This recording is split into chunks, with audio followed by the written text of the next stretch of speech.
মোথাবাড়ি বিধানসভা কেন্দ্রের বিধায়ক তথা উত্তরবঙ্গ উন্নয়ন জলপথ ও সেচ দপ্তরের প্রতিমন্ত্রী সাবিনা ইয়াসমিনের নিজস্ব উদ্যোগে জেলাশাসক ও পুলিশ সুপারের উপস্থিতিতে মোথাবাড়িতে ৭৪ জন হজ যাত্রীকে সংবর্ধনা ও দোয়া মাহফিল সাবিনা ইয়াসমিনের বিডিও অফিস সংলগ্ন সুকান্ত ভবনে ৭৪ জন হজ যাত্রীকে সংবর্ধনা প্রদান করা হয়। উক্ত এই সংবর্ধনা প্রদান অনুষ্ঠানে উপস্থিত ছিলেন সংশ্লিষ্ট বিধানসভা কেন্দ্রের বিধায়ক তথা মন্ত্রী সাবিনা ইয়াসমিন, মালদা জেলাশাসক নিতিন সিংহানিয়া, মালদা জেলার পুলিশ সুপার প্রদীপ কুমার যাদব, বালতিপুরের বিধায়ক আব্দুর রহিম বক্সি, মালদা জেলা পরিষদের ২ কর্মাধ্যক্ষ, পঞ্চায়েত সমিতির সভাপতি, মোথাবাড়ির বিডিও ও ওসি সহ স্থানীয় জনপ্রতিনিধিরা।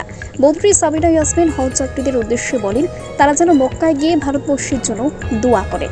আজকে কাদের উদ্যোগে কতজনকে হজ সম্বর্ধনা দেওয়া? আজকে আমি মোথাবাড়ি বিধানসভার বিধায়ক হিসেবে আমার মোথাবাড়ি বিধানসভার অন্তর্গত মোট ৭৪ জন হজ যাত্রী পবিত্র হজের জন্য পাড়ি দেবেন।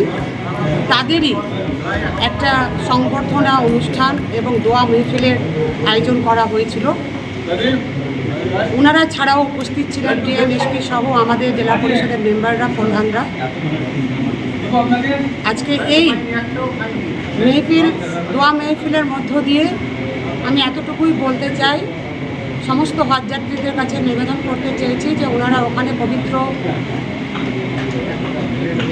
আমাদের আরবের মাটিতে সেখানে হজে গিয়ে যেন বিশ্ব শান্তির জন্য দোয়া করেন। আমরা সকলে যেন খুব শান্তিতে থাকি এবং সকলের যেন ইবাদত পূর্ণ হয় এবং আমাদের জন্য তারা যেন দোয়া করেন, এই কামনা করার জন্য ওনাদের কাছে আমরা আপিল করেছি। হ্যাঁ, আজকে কি হলো?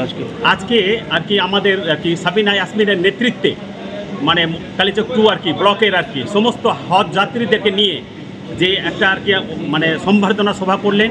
এতে আমরা এত খুশি যে আমি সাবিনা ইয়াসমিনের কাছে কৃতজ্ঞতা প্রকাশ করব এবং মানে উনি যেন প্রতি বছর যতদিন দায়িত্বে আছেন উনি যেন এই কালীচক 2-এর সমস্ত হাজিদেরকে নিয়ে বারবার অনুষ্ঠান করেন। এই জন্য আমি কিন্তু বারবার ওনাকে আবেদন করবো না আমি ওনার এবং ওনার শুভাকাঙ্ক্ষী যতজন আছেন আমরা যতজন হজযাত্রী আছি, আমরা কাবা শরীফে গিয়ে, মদিনা শরীফে গিয়ে ওনার জন্য আমরা প্রাণ খুলে দোয়া করব যেন ওনার সমস্ত কিছু সামাজিক দায়িত্ব, ধর্মীয় দায়িত্ব, রাজনৈতিক দায়িত্ব সমস্ত যেন উনি সাফল্য মণ্ডিত করেন।